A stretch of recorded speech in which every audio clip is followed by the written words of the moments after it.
이스라엘의 역사는 해방의 역사입니다.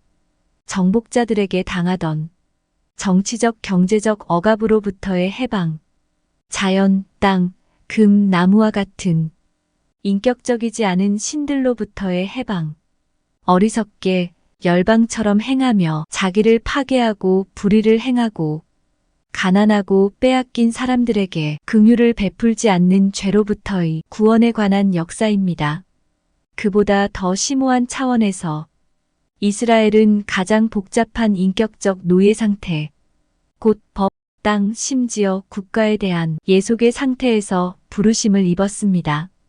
주님과 언약을 맺은 그들의 역사는 정화의 역사입니다. 땅은 스스로 구원하지 않으며 구원할 수 없습니다.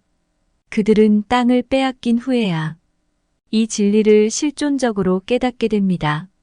국가의 힘도 그들을 구원하지 못합니다.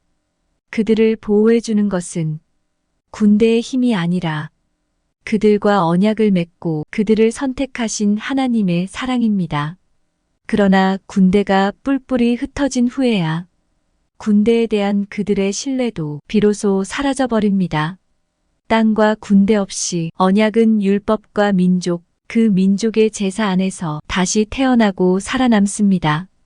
그러나 율법과 제사 자체도 언약의 주님과 분리된다면 금송아지와 마찬가지로 우상 숭배가 될 수 있습니다.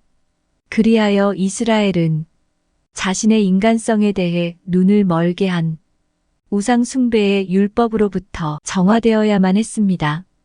그들의 하나님이 그들에게 요구하신 것은 제사가 아니라 자비였습니다. 예언자가 약속하고 이끌어 내려 했던 것은 돌이나 양피지가 아니라 마음에 새긴 법이었습니다.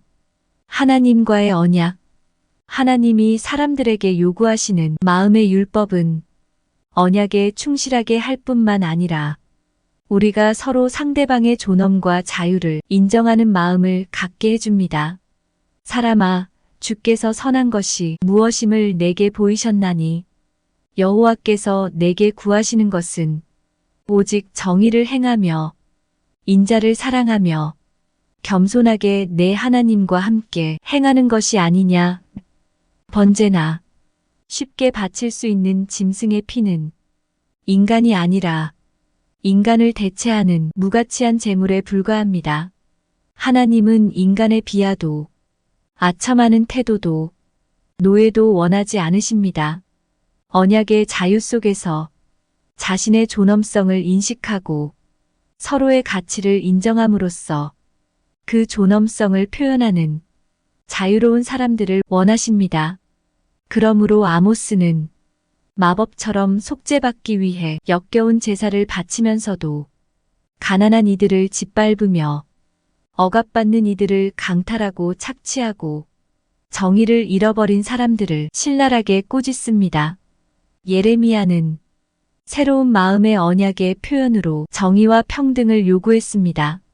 하박국 선지자는 부의 기망과 채워지지 않는 욕망에 사로잡힌 모습, 사람들을 약탈하고 가난한 이들을 착취하는 것에 대해 경고하며 그들의 흘린 피로 마을과 나라를 건설하고 있다고 비판했습니다. 이사야는 인간의 존엄성을 충실하게 표현하는 언약을 요청했습니다. 내가 기뻐하는 금식은 흉악의 결박을 풀어주며 멍에의 줄을 끌어주며 압제당하는 자를 자유하게 하며 모든 멍에를 꺾는 것이 아니겠느냐? 또 줄인 자에게 내 양식을 나누어 주며 유리하는 빈민을 집에 들이며 헐벗은 자를 보면 입히며 또 내 골육을 피하여 스스로 숨지 아니하는 것이 아니겠느냐? 그리하면 내 빛이 새벽같이 비칠 것이며 내 치유가 급속할 것이며 내 공의가 내 앞에 행하고 여호와의 영광이 내 뒤에 호위하리니 내가 부를 때에는 나 여호와가 응답하겠고 내가 부르짖을 때에는 내가 여기 있다 하리라.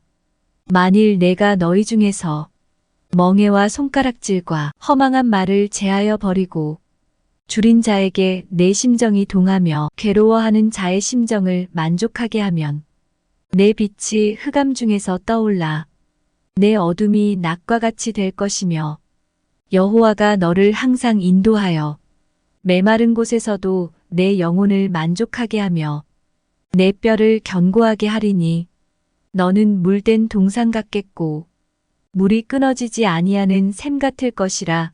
그러므로 살아계신 하나님과의 자유로운 언약이 예속과 우상 숭배로부터 이끌어내시는 부르심이라면 동시에 하나님의 백성은 바로 그 이유 때문에 하나님과의 관계뿐만 아니라 다른 사람들과의 관계 속으로 들어가라는 부르심을 받습니다. 정의를 이루라는 부르심은 곧 살아계신 하나님과 맺는 관계의 구체화이자 표현입니다. 하나님은 우리에게 맹목적 순종이나 복종을 요구하지 않으십니다. 마르틴 부버가 나와 너에서 말했듯이 인간은 우리 존재의 근원으로부터 관계 맺는 삶을 살도록 부르심을 받았습니다. 나와 너의 만남은 은총에 의한 것이지 결코 찾는다고 이루어지는 것이 아닙니다. 너는 나를 만납니다. 그러나 나의 쪽에서 보면 이는 내가 너에게로 다가가 너와 직접적인 관계를 맺는 것입니다. 그러기에 만남이란 결국 선택하는 것인 동시에 선택을 받는 것이요 능동인 동시에 피동인 것입니다. 하나님의 부르심은 예속과 지배로부터 사람들이 스스로를 내어 줌으로써 자유로워지기를 원하시는 하나님과의 친밀한 언약으로 들어오라는 부르심입니다.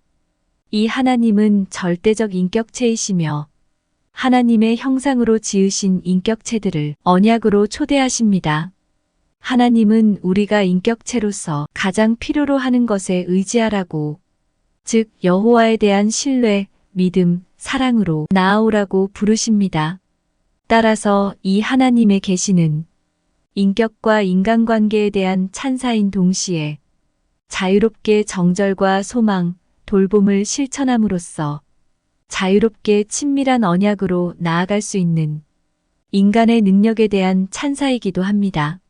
자유와 인격이 아니라 복종과 맹목, 예속, 무가치한 사물에 대한 숭배를 요구하는 다른 모든 신은 인간의 경배를 받을 가치가 없습니다.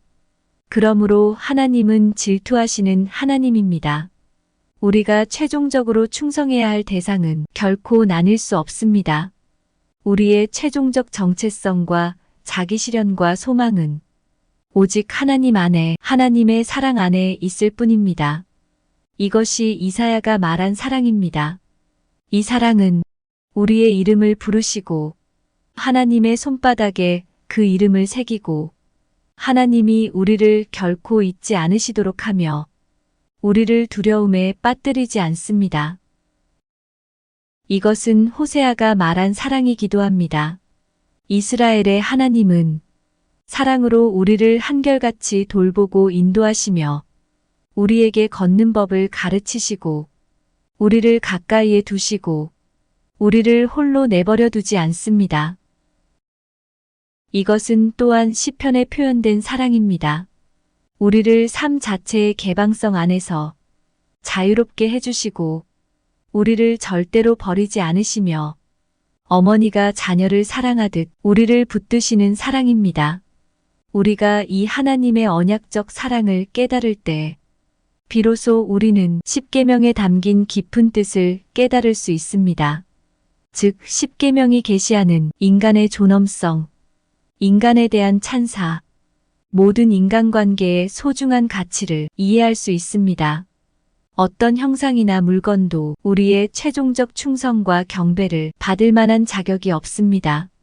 오직 언약의 주님, 우리를 그분의 형상대로 지으신 그분만이 우리의 궁극적이며 자유로운 자기 헌신을 받을 합당한 자격이 있습니다. 우리는 이 언약을 재확인하고 기억하고 다시 살아내야 합니다. 삶을 지탱하는 모든 언약이 그러하듯 이 언약은 다시 제정되고 다시 구현되어야 합니다. 인간의 위대한 언약들에 대한 충성, 즉 가정, 연인, 부모, 이웃은 사람에게서 나옵니다. 성은 복된 것이고 우리의 사랑과 갈망의 거룩한 표지이며 우리 삶의 선택과 헌신과 정체성의 표현으로 선포됩니다. 인간의 생명은 무조건적으로 신성합니다.